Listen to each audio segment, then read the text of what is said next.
The following is a presentation of the Eagles Sports Network.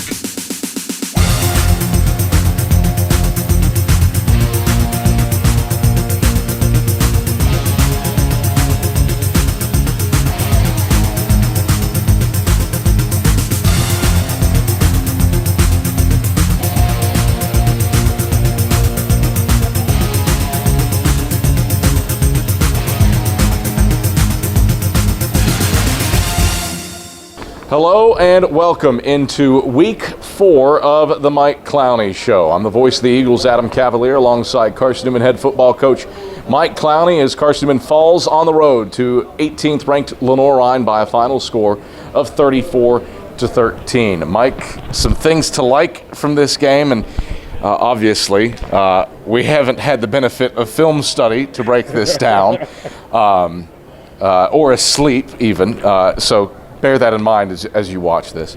But some good things today against the Bears, especially defensively.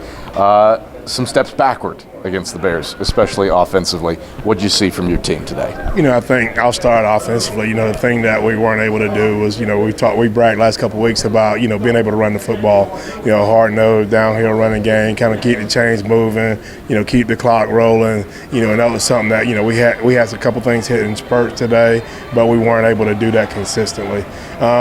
Some of the positive on the defensive side, Coach Slade and his defense staff challenged our guys about, tackling. We didn't feel like the display that we put on last week exemplified who we were, and those guys accepted that challenge. I thought they did a good job of working gaps, running downhill, and, trying to hem up a good running back. I think he wound up crossing the 100-yard threshold right at the end of the game, but for the most part, I thought we did a pretty good job of kind of trying to keep him intact. Dwayne McGee, reigning offensive player in the year for the league, 20 touches, 108 yards. Does get to more than 5 a carry in part because of some late 10-plus yard runs, but for the first, we'll go 57 minutes or so, 53 minutes or so of the game, he was sub 3 yards a carry. What was it about the defense? You alluded throughout this week, got to tackle better. Unquestionably did that, but what else was in place to bottle up McGee? One thing I think our guys on the edge did a good job of, number one, not letting the ball get back outside. And then, the backers backside safety did a good job of kind of filling gaps. Because, he still, made a couple cuts and did some things with the football. But just being able to rally guys to the ball, just being able to see, 4 or 5 guys on the tackle was something that's encouraging. Offensively, had some mistakes really prove costly where they hadn't yet this season. Through the first 3 weeks of football, you'd had turnovers, but not one an opponent had converted into points. Today, Percy King takes a pick to the house. You stall out thanks to an interception that on a drive into LR territory where you have a chance to score points. How impactful were those 2 second-quarter picks? I think the first pick, being a pick 6, I think that's naturally. We felt like we had a post guy open. We didn't hit it. We threw a pick instead. And so, then he scores a touchdown. So, you'll go back, and those are the things. If you do the if and buts, then you say, well, that's a 14-point swing. But the biggest thing we got to do is make a good decision there. Don't throw the ball away. Give them another opportunity. And then, the last one over here on the sideline, kind of same thing. He's really the read guy.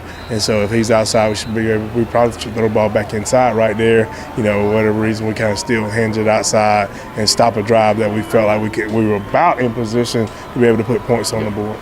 Carson-Newman falls on the road to the Lenoir-Rhyne Bears by a final score of 34-13. We break down the first half when we come back after these messages on the Mike Clowney Show. Sure, we've been around a while, 171 years to be exact. Founded on the banks of a creek. This creek, Mossy Creek. We know the power of a liberal arts-based Christian education and the tremendous potential of what can be found on this campus, within this community.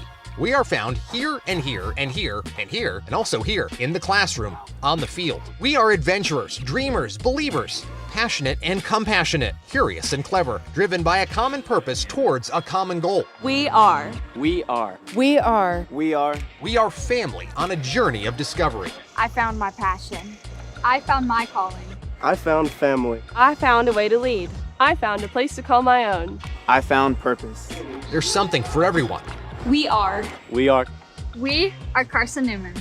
What will you find?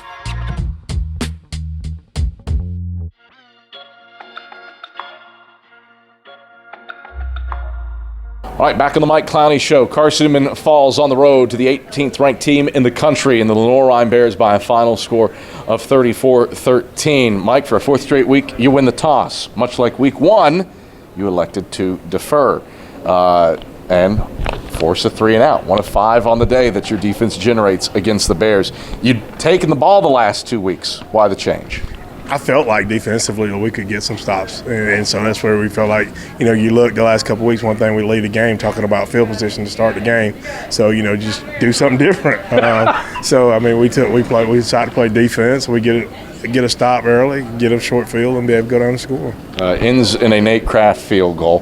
Nice to see him back to form with 2 today, a 30-yarder and a 46-yarder. Yes, I mean, that's good for Nate to be able to kind of put, last week behind him and move forward. He did we opened the competition up between him and Christian, and he did a good job of kicking all week. This week they both did. But Nate kind of prevailed to kind of go back to be able to get an opportunity to kick again in this game, and he did a good job. A first quarter that ends tied 3-3. The second quarter, really the difference. We kind of alluded to it, the pick six, another interception kills a drive late in the second quarter. What other moments provided frustration from that second stanza? I think there's a couple times where we just get stops and we don't move the ball. We get kind of frustrated over the sideline. We got to handle ourselves better, over there.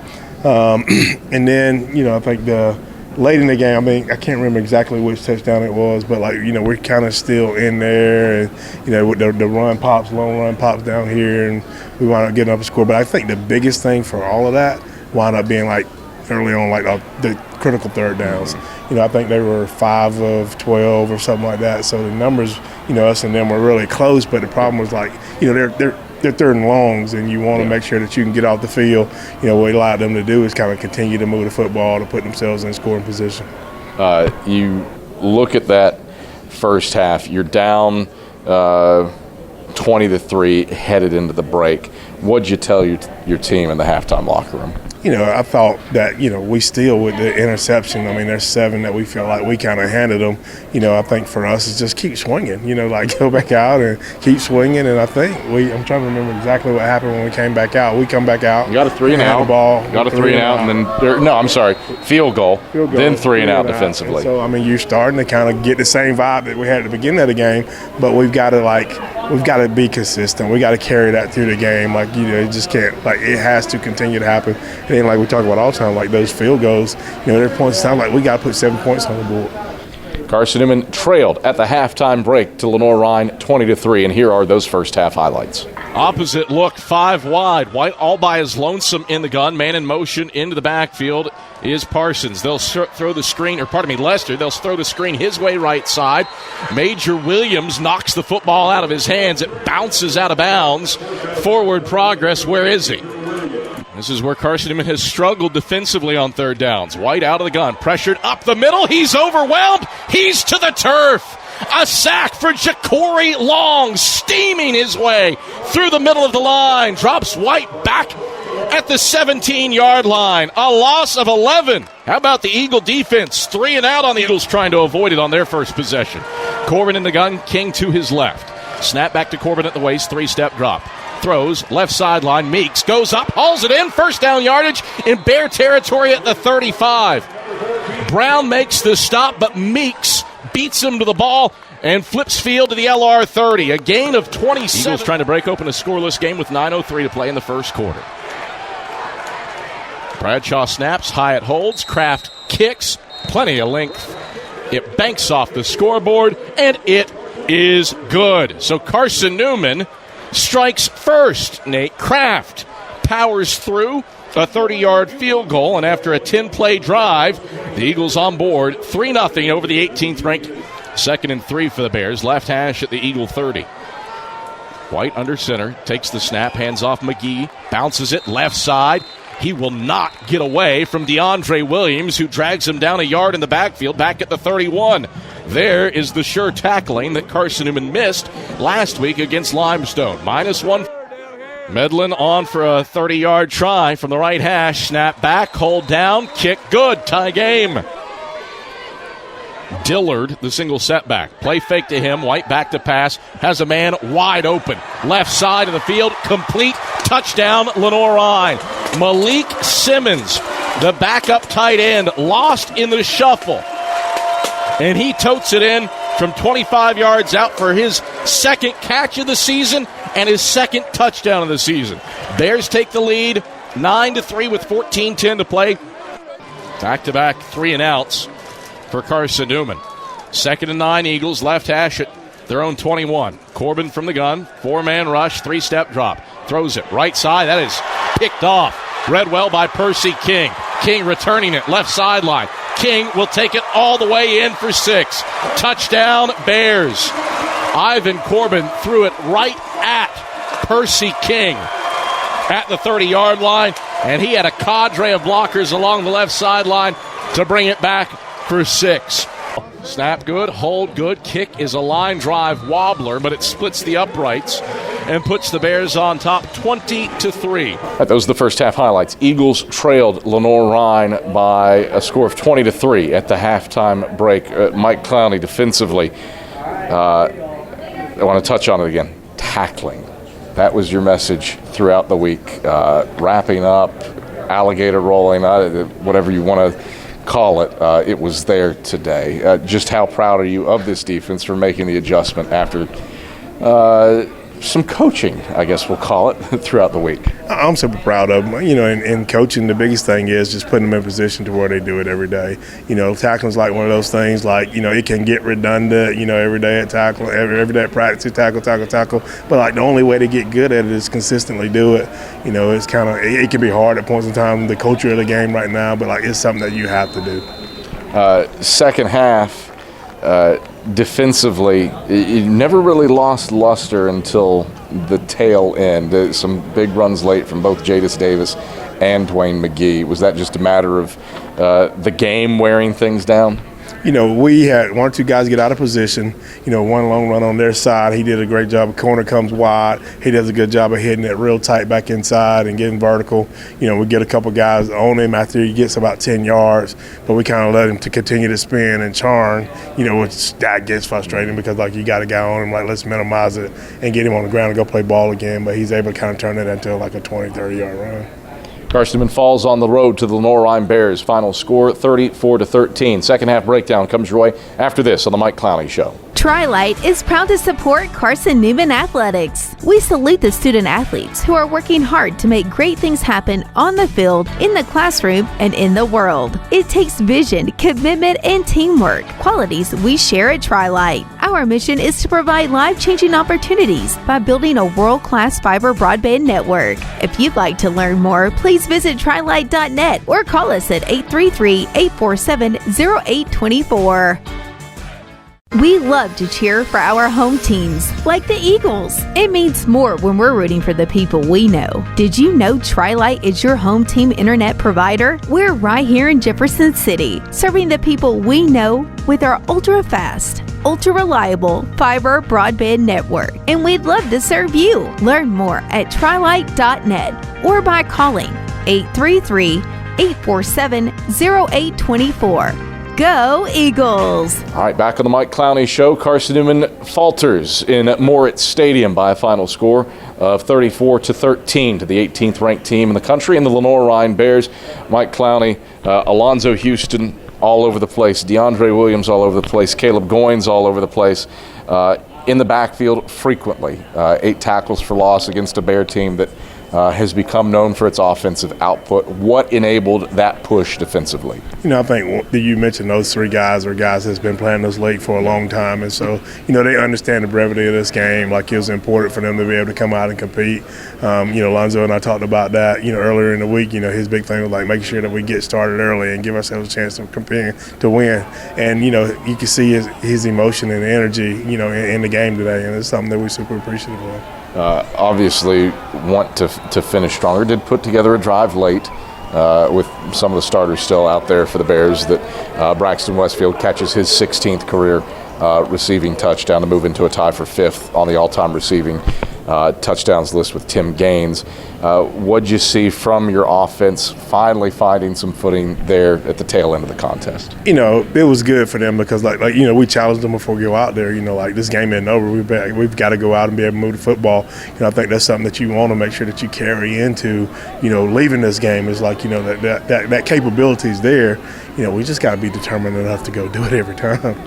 How much we haven't talked much about this, but on the offensive line, you are shuffled. Now, you've been shuffled since the start of the year, but Hunter Lucy, Mike Pepin, both out. How much does an absence of guys like that play in a game against probably one of the best front fours you're going to face all season long? I think that's one big thing going into this season, kind of determine, trying to – there's some things that happen, but you don't want them to become excuses. We're putting somebody else in, next man up mentality. The guys we put in the game have to be able to come out and perform. I think there are points and times where Colt Sonor has come in and, we've all heard his story and to watch him continue to develop as an offensive lineman, as a player.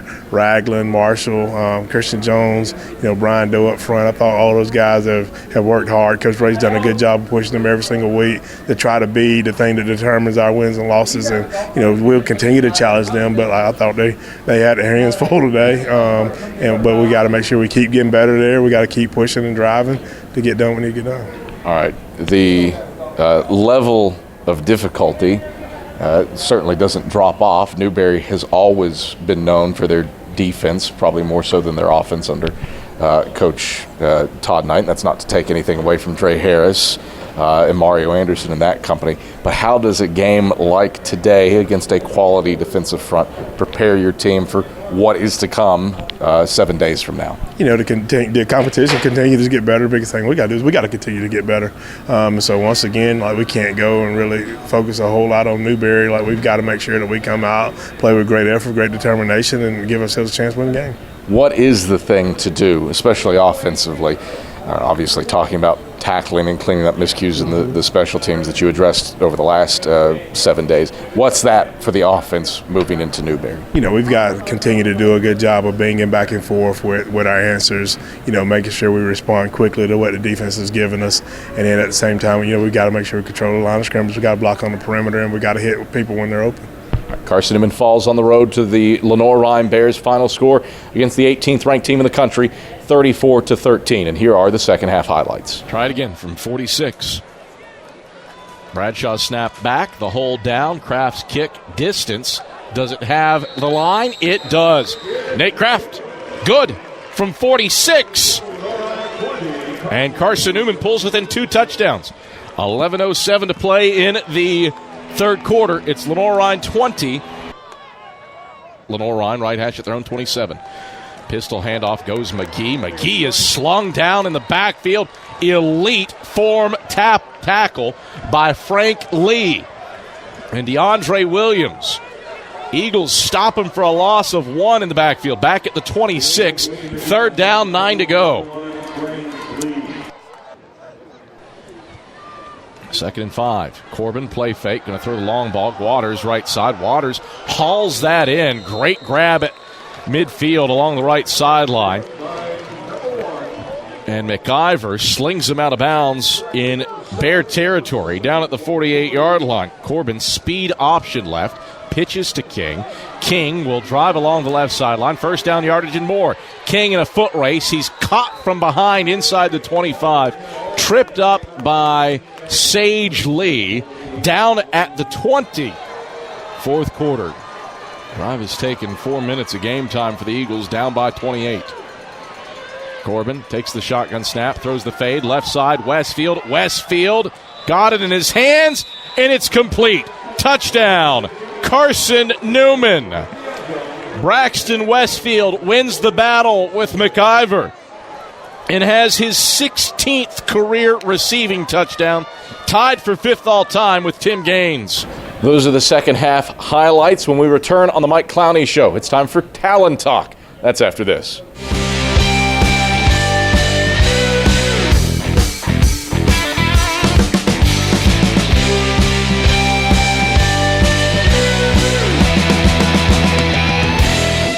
All right, back on the Mike Clowney Show as Carson-Newman falls on the road to the 18th ranked team in the country in Lenoir-Rhyne. Time now for Talent Talk. This week, walking the field with Michael Wattrang, it's Major Williams.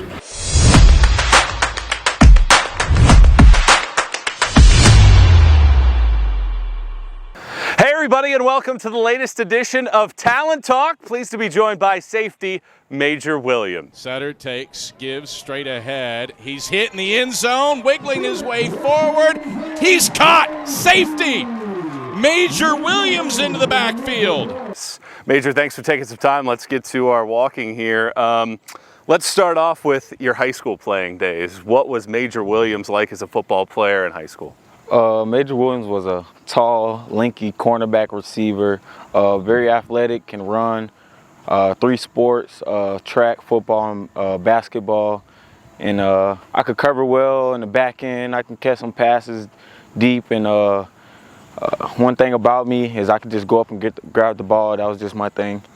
How would you describe your recruiting process coming out of high school? My recruiting process sped up in my junior year in spring, about January. I had a couple offers roll in. I think UVA was my 4th one. That was one of my first Power 5 offers, followed by NC State, South Carolina, Kentucky. And I chose UVA just because of the loyalty and the program and then the standard there after a visit. How was it playing in the ACC there for Virginia? I got to see a lot of competition. I got to see a lot of great teams like Clemson, North Carolina State, Wake Forest. It was just incredible. It was a blessing to see that competition, and it was just a childhood dream. You had to transfer at that point, and then obviously COVID hit. What's your journey been like since you left Virginia, went to Iowa, then came here? What's that journey been like for you? It's just been a long grind, leaving the ACC and having to go to a JUCO, just grinding it out, being a JUCO product. And I was an All-American, 2-time All-American at Iowa Central, so it was a big grind. A lot of maturity came with that, just growing up real fast and becoming a better player and then advancing my game. Under center is Mosley. Now the snap comes back to Frost out of the gun. He throws incomplete to the right side. Numbers. Major Williams got a paw. Switch it up for a second. Let's do some fun facts. Do you have any hidden talents? Hidden talents. I probably could dance a little bit, sing, and I can draw. You can sing. What kind of songs are we talking about? I used to be in the choir when I was a kid with my grandmother and my mom. Raised up in the church. I write some music here and there, a little rap, R&B. I like to sing in the shower. And then drawing. I'm an art guy. That's my hidden talent is art. I like it. What would you say a concert that maybe you haven't been to yet that you would really like to go see? Probably Rod Wave. I'm from Florida. He can sing very well. His songs hits the soul every time. He's one of those guys when he has a strong voice, and I feel every line he says. You can meet one person through history, politician, actor, entertainer, athlete. Who would you like to meet? Thomas Edison, the inventor of the light bulb and all the other special things like the camera and everything like that. Just because what he came up with was just still advancing today, and that's just incredible, and his invention is still valuable right now today. Speaking about being inventive, you've had to kind of reinvent yourself, coming to now a 3rd school in that time. How did you make the decision to come to Carson-Newman? I could say God led me here, and my faith, and Carson-Newman offered me a great opportunity. I took it and prayed about it, and this is just where God led me at, and he's been doing some great things here. You have some years of eligibility left. What's the goal for you over these next couple years to improve as a football player, improve as a person, to get yourself ready for whatever that next step may be? Just keep growing as a player, a believer in faith, a great teammate, stay mature. And I want to be All-American before I leave here, just knock some things off, some great accolades, and started off with my baptism this month, so we're going up from here. Major, it's been a great start to your career. Thanks for the time. Thank you. That's Major Williams on this episode of Talent Talk. All right, thank you very much, Michael Wattrang, Mike Clowney, Major Williams, a guy that's made some decisions. One of the guys before the Franklin Pierce game that made his way into Mossy Creek to make a decision for the Lord. And nice to see the UVA transfer. Once again, he was top of the tackle list against Lenoir-Rhyne. What's he meant as a young leader to this team? You know, Major's a good player. He's a good pickup for us. He's a guy we recruited for a long period of time. You know, kind of bounced around a little bit, played some junior college ball. But the thing I think that sticks out for him is he's really just an all-around good dude. We did some competitions in the spring. You know, he finishes in top 5 of that. He does a great job in the classroom. He's energetic and fun to coach on the field. Like, Major's just a great all-around football player. All right, turn your attention to another high-difficulty game. Again, this is directly after Lenoir-Rhyne, so I haven't done the research, but I don't know too many teams in the country that have spent the first 5 weeks of the season playing 3 top 20 teams. So that's the nugget that will appear in the game notes. What does this team need to do between now and next Saturday against the Wolves to get ready for a team that presumably will be inside the top 10? You know, the first thing we got to do is put this one behind us. I mean, we got to put the past behind us, and we got to look forward to the future and work on what's happening in the future. I mean, it doesn't matter how good a team's supposed to be. Like, you come and win the football game, and so that's what we're going to do every single week. We got to line up and be ready to do that again next week. All right, Mike Clowney, pleasure as always. We'll talk to you against the Wolves. Thank you. That's Carson-Newman head football coach Mike Clowney. I'm the voice of the Eagles, Adam Cavalier. This has been the Mike Clowney Show. Thanks for watching.